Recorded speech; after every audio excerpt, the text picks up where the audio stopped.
Hello,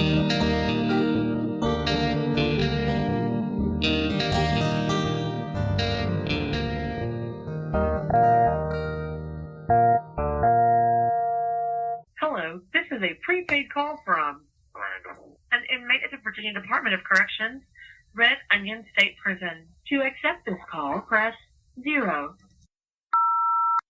This is Randall Via. I'm currently serving 1,214 years for capital murder in Wallens-Ridge State Prison in Big Stone Gap, Virginia. This is my podcast, Red Onion Randy, and I hope you enjoy listening to me today. For those of you in the U.S. who would like to call and either ask questions or leave a message of some type, call 1-888-524-1932. And for everyone outside of the continental United States, just put a plus in front of the 1 and dial the same number, and I will respond as soon as I'm capable of doing so. It's been a while. It's the last episode that went up was in August, I believe August the 17th, and it's now December 2023. And today I'm just going to do an update on myself, what's been going on with me, and so on and so forth, good, the bad, and the ugly. I think the main thing that I've been dealing with the last couple of months it's been a combination of two parts. It's still battling medical over the tumor and the holes in my right tibia, which is my right shin bone, for those who don't know what a tibia is, and getting transferred. I'm closing in on 18 years charge-free, and I'm still in a supermax prison. Everybody else in the Virginia Department of Corrections at Red Onion and Wallens-Ridge, who does 2 years charge-free, is automatically put in for a transfer when they go up for their annual review. They get put in for it, they get approved for it. I'm working on 18 years, and I still have not been transferred to this day. So I finally was able to raise enough hell, and Gay Gardner was able to put enough pressure on people that work in headquarters, specifically David Robinson and Rose Durbin, and the warden up here, Jeffrey Artrip. I was able to talk to him a couple of times, and he kept telling me that I had to be here for 1 year before he could put me in. But when my 1 year anniversary here was up, he would put me in, even though it wasn't my annual review, which won't be until January 2024. So October 13th was my 1 year here at Wallens-Ridge, and I give the man credit. Warden Archer kept his word, and he put me in for a transfer, and he got me approved. And I've been waiting ever since to get sent to Keene Mountain, which is the prison that they're going to send me to. And I actually have it in writing this time. I have paperwork saying that that's where I'm being transferred to. Just, now I'm just simply waiting for the transfer. So even though my buddy Chaos, who y'all hear about in 2 upcoming episodes, he did 1 year charge-free, even though he's murdered 4 people in the system, and he got approved for a transfer after 1 year charge-free. I had to do 18 years, basically, before I get transferred. Lucky me. But I'm looking forward to it because I need it. I need to be transferred out of Wallens-Ridge. I need to be transferred out of Red Onion. Like, I'm so tired of being in a supermax. I'm so tired of being in this environment. I'm so tired of dealing with the staff members. I'm so tired of dealing with the inmates here. And yes, I know you got staff members at Keene Mountain. Yes, I know you got inmates at Keene Mountain. But it's an entirely different culture from a supermax compared to a medium security prison.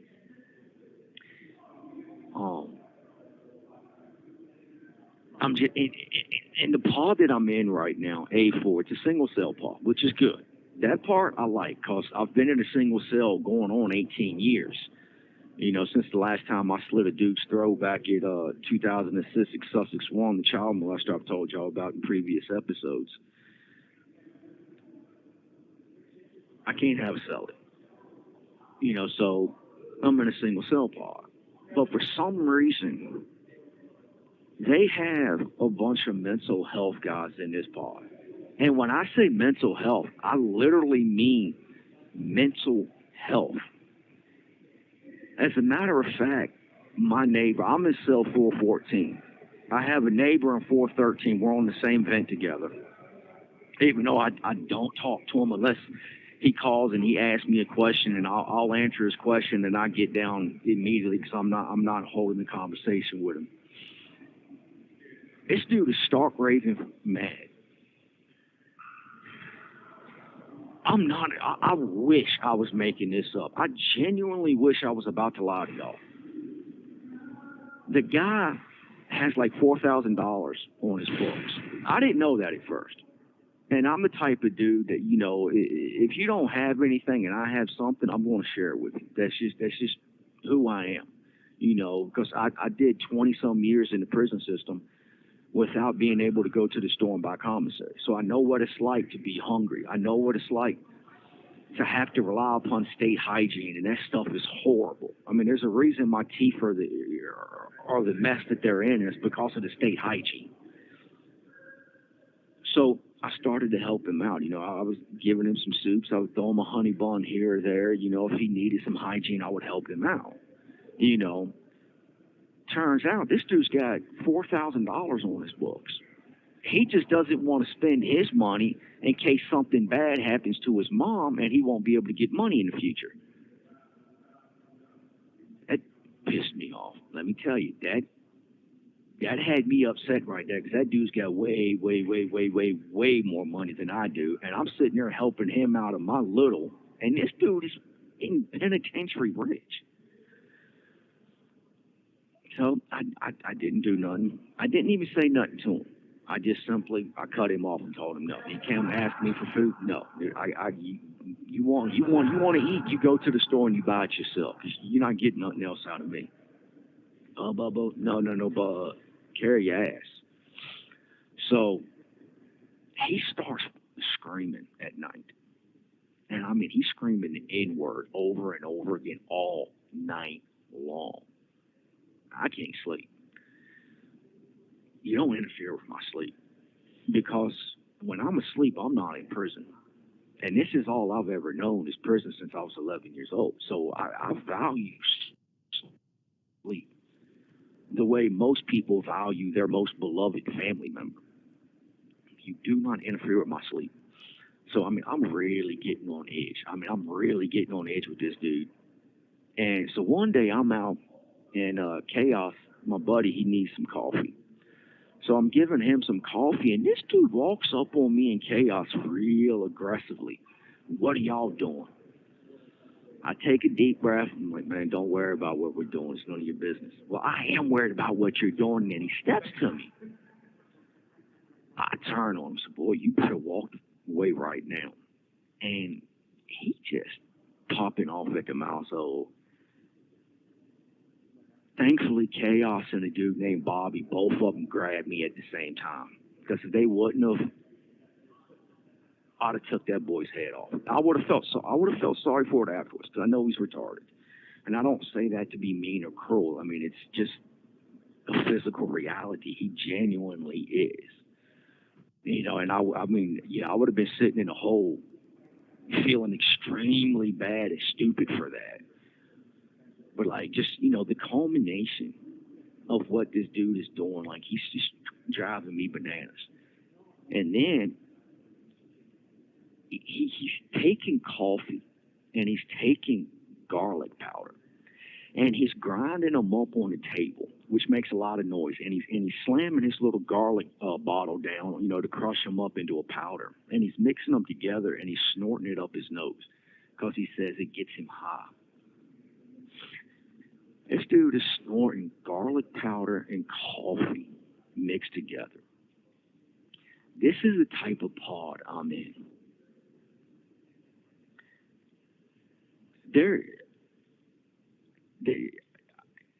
There's a couple of good guys in here. Chaos, Boss Life, even Cartoon, even though he's getting on my damn nerves lately with some of the stupid stuff he's doing. Like I'm in an insane asylum, and it's driving me crazy. Like I'm doing everything I can to maintain, to stay focused, to stay positive and upbeat, to work on myself, work on my writings, email people.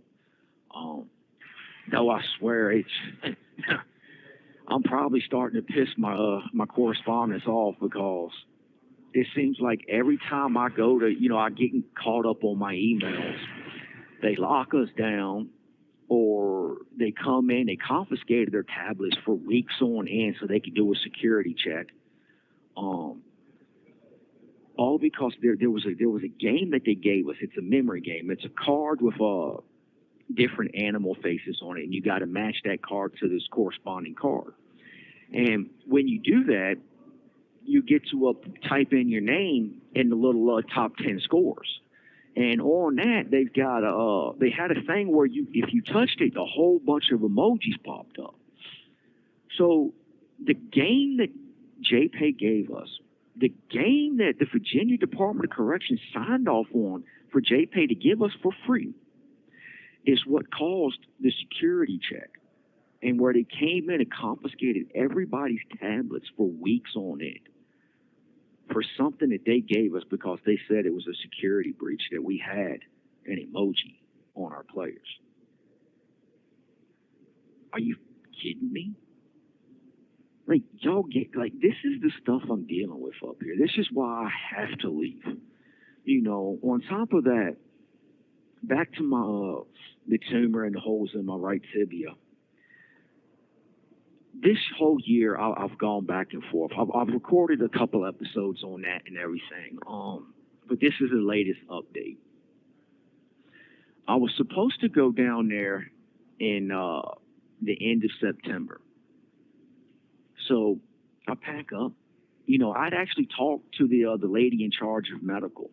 Her and a whole bunch of people from administration, they made rounds one day, and I got to talk to her in the pod.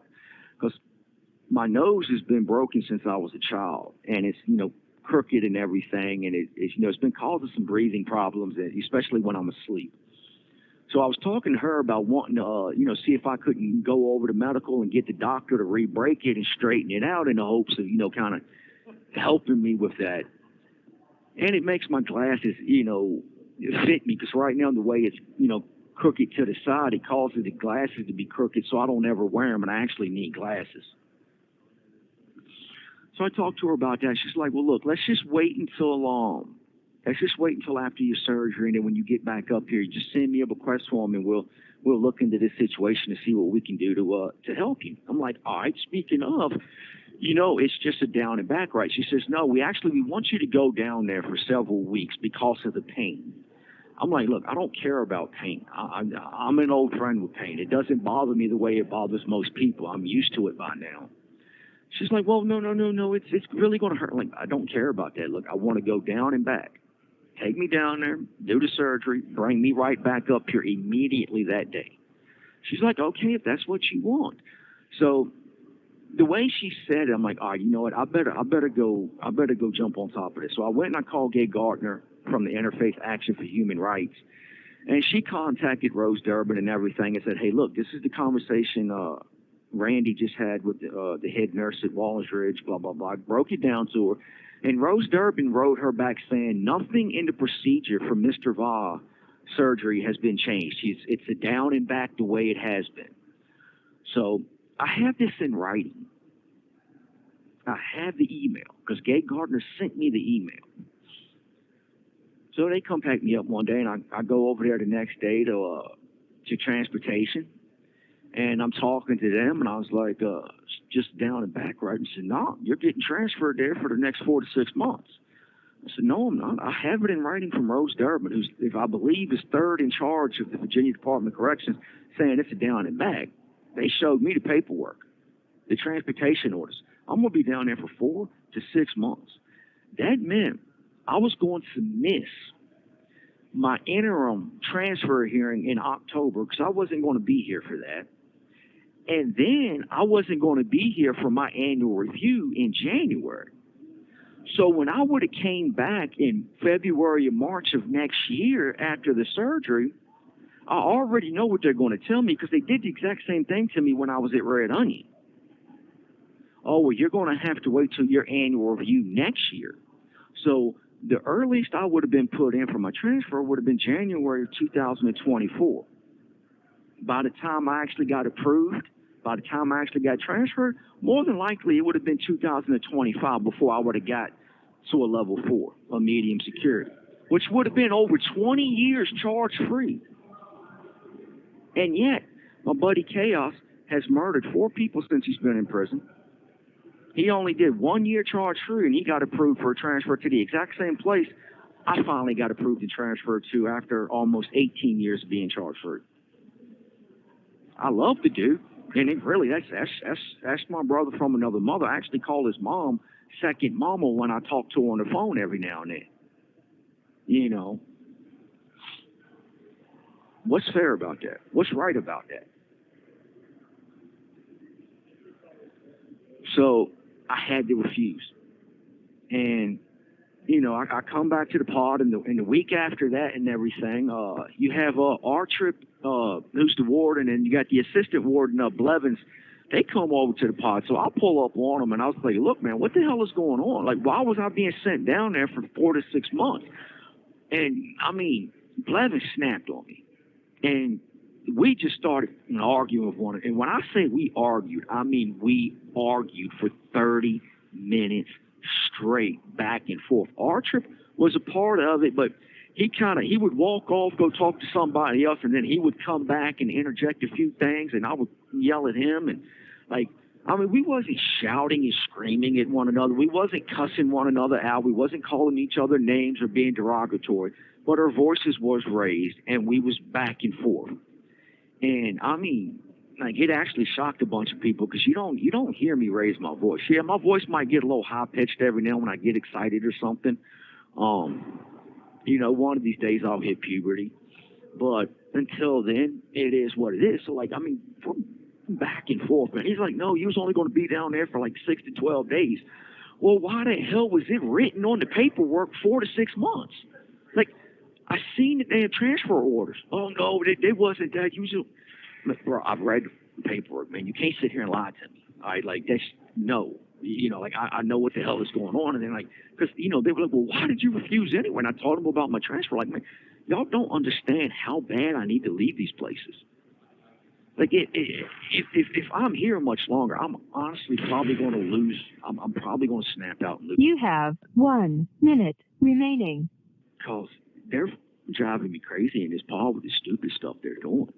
It's always drama. It's always backbiting. It's always arguing and crying. I mean, I'm around a bunch of bitches, and I can't stand it.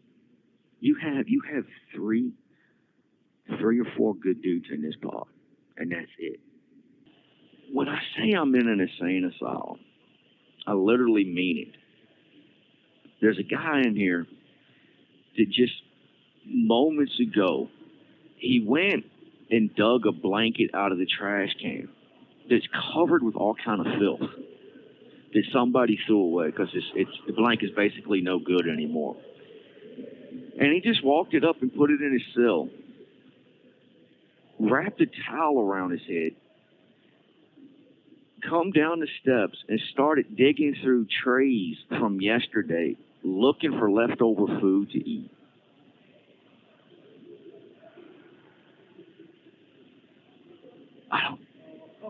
I don't understand this place. I mean, you have crazy guys. Like, there's a guy in here that I knew years and years ago. Good dude, solid dude. Now all of a sudden he's stark raving mad. I mean, it's just, I have to leave. Basically, that's just all I'm saying. Because if I don't, I'm not going to make it. You know. But this is the crazy thing about it all. Like, I'm grateful for these little trials and tribulations and tests and stuff that I'm dealing with lately. All of the annoyances, all of the petty bureaucracy, all of the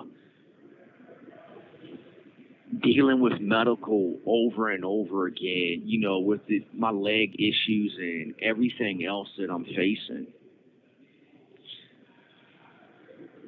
I'm finding a deeper strength.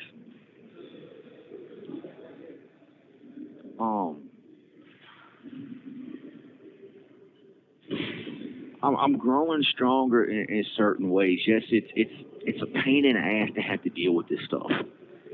It's a pain in the ass have to just constantly go through the same things over and over again, day in and day out.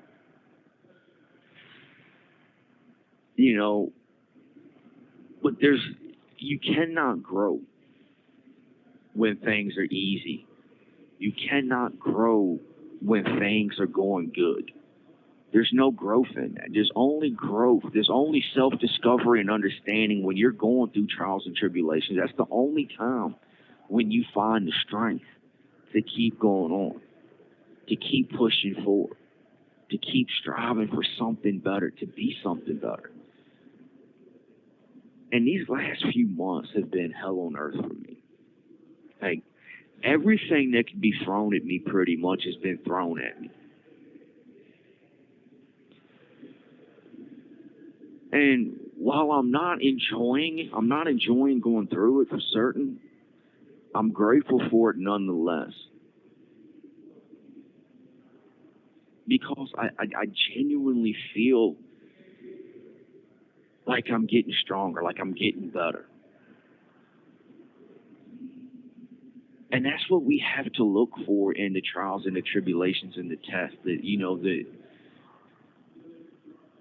Just when you go through hell on earth, remind yourself, like, I'm going to come out of this a little bit better than I came into it. So be appreciative of it. Be grateful for these trials and tribulations, because those are the things in life that are going to help you to become who you want to be who you want to be. And that's the whole message of this. It's not the bitching. It's not the getting things off my chest or the crying and complaining that I kind of did a little bit. That's not the message. That's just simply to give y'all an understanding of what it is I'm going through, and to let you know that I'm not going to break. I've been pushed to the limit, but I'm not going to break. I'm not going to quit. I'm not going to give in. I'm just going to dig deeper. I'm going to find appreciation for the hard things, and I'm going to become a better man. I'm going to keep growing. I'm going to keep expanding everything that I am. That's where I'm at. So thank you for listening to me. Thank you for using GTL.